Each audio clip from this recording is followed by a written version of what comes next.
નવસારીમાં ધારાસભ્ય અનંત પટેલ સહિત 22 કોંગ્રેસી આગેવાનો સામે ચાલી રહેલા કેસ મામલે આજે મહત્વપૂર્ણ કાર્યવાહી હાથ ધરાઈ હતી।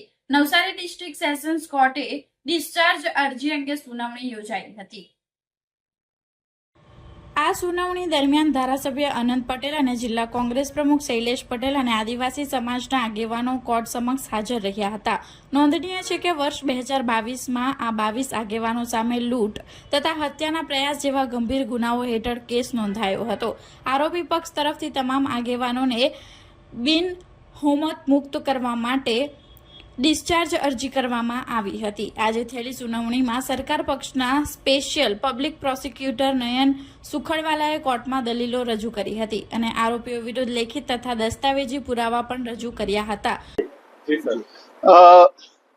કોંગ્રેસના ધારાસભ્ય અનંત પટેલ તેમજ કોંગ્રેસના બીજા હોદ્દેદાર જરણાબેન વગેરે એની વિરુદ્ધ 2022ની સાલમાં ખેરગામ પોલીસ સ્ટેશન ખાતે એક ગુનો નોંધાયેલો હતો।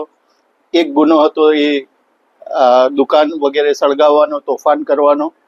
બીજો એક ગુનો નોંધાયો હતો એ ફાયર બ્રિગેડ એને આગ લગાડવાનો અને ત્રીજો ગુનો પોલીસ ઉપર હુમલો કરવાનો વગેરે। આ 3 ગુનાઓ નોંધાયેલા હતા। એ 3 ગુના પૈકી 2 ગુનાની ઇન્સાફી કાર્યવાહી નવસારીના એડિશનલ સેશન જજ શ્રી ઠક્કર સાહેબની કોર્ટમાં શરૂ થઈ છે। આરોપી તરફે ડિસ્ચાર્જ અરજી ગઈ મુદતે આપવામાં આવેલી હતી। ગઈ મુદતે એનું હિયરિંગ પણ થયેલું હતું। આરોપીના વકીલશ્રીએ પોતાની વધુ રજૂઆત કરવાને માટે આજે સમય માંગ્યો। એની સામે સરકાર તરફે અમે વાંધો રજૂ કરી અને કહ્યું કે સાહેબ, જ્યારે એ લોકોએ ડિસ્ચાર્જ એપ્લિકેશન આપી છે, બધા ડોક્યુમેન્ટ એમણે વાંચ્યા છે, તો પછી સમય એ લોકોને શું જરૂર છે? આ ફક્ત ટાઈમ કિલ કરવાને માટે આવી અરજી આપી હોય એવું દેખાય છે। એ પ્રકારની રજૂઆત કરી। તદુપરાંત ફરિયાદ પક્ષ તરફે જે દસ્તાવેજી પુરાવાનું લિસ્ટ છે, તમામ દસ્તાવેજી પુરાવો જેવા કે ફરિયાદ, પંચનામું વગેરે કે જેમાં આરોપી અનંત પટેલ અને બધાની સીધી સંડોવણી દેખાય છે, તેવા બધા પુરાવા, લેખિત પુરાવા નામદાર કોર્ટ સમક્ષ આજે રજૂ કરવામાં આવ્યા। હવે આ કેસમાં જે ડિસ્ચાર્જ અરજી આરોપી તરફે આપવામાં આવેલી હતી તેની આખરી સુનાવણી 30મી તારીખે છે। આ કેસમાં સાથે સાથે એક પુરવણી ચાર્જશીટ પણ દાખલ થયેલું હતું। એ પુરવણી ચાર્જશીટમાં પણ આરોપીના વકીલશ્રીએ કહ્યું કે ભાઈ, અમે ડિસ્ચાર્જ અરજી આપવાના છીએ, તો એમાં ટૂંકી તારીખ એટલે કે 24મી તારીખ, આ મહિનાની 24 તારીખ રાખવામાં આવી છે અને પછી બંનેનું હિયરિંગ 30મીએ સાથે રાખવામાં આવ્યું છે। પણ સરકાર તરફે આરોપી અનંત પટેલ જે કોંગ્રેસના ધારાસભ્ય છે તે અને કોંગ્રેસના બીજા હોદ્દેદારો કે જેઓનો ગુનામાં સીધી સંડોવણી જણાતો પ્રાથમિક પુરાવો જે દસ્તાવેજી પુરાવાના સ્વરૂપમાં છે, જેવા કે ફરિયાદ, પંચનામા વગેરે, એ તમામ પુરાવા આજે કોર્ટમાં લેખિત પુરાવા અમે રજૂ કર્યા છે।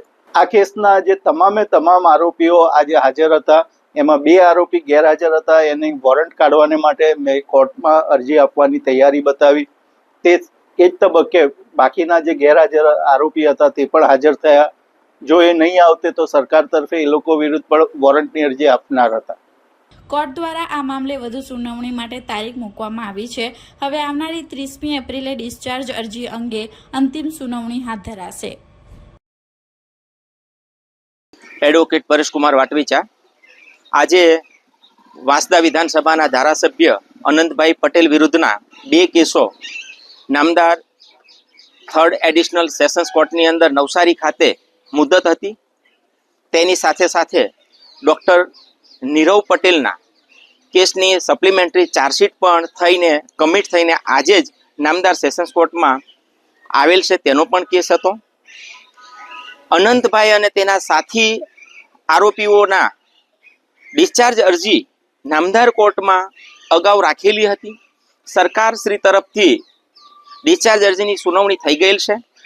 આરોપી તરફે ડિસ્ચાર્જ અરજીની સુનાવણી કરવા માટે મુદત માંગતા નામદાર કોર્ટે ન્યાયના વિશાળ હિતની અંદર એક મુદત આપી છે અને હવે પછીની ઠરાવ તારીખ 30/4/2026 રાખવામાં આવી છે। નીરવભાઈના કેસની અંદર ડિસ્ચાર્જ અરજી રાખવાની હોય, જેથી તારીખ 24/4/2026 રાખવામાં આવી છે। આ સિવાય અન્ય કોઈ પ્રોસિડિંગ નામદાર કોર્ટમાં થયેલ નથી।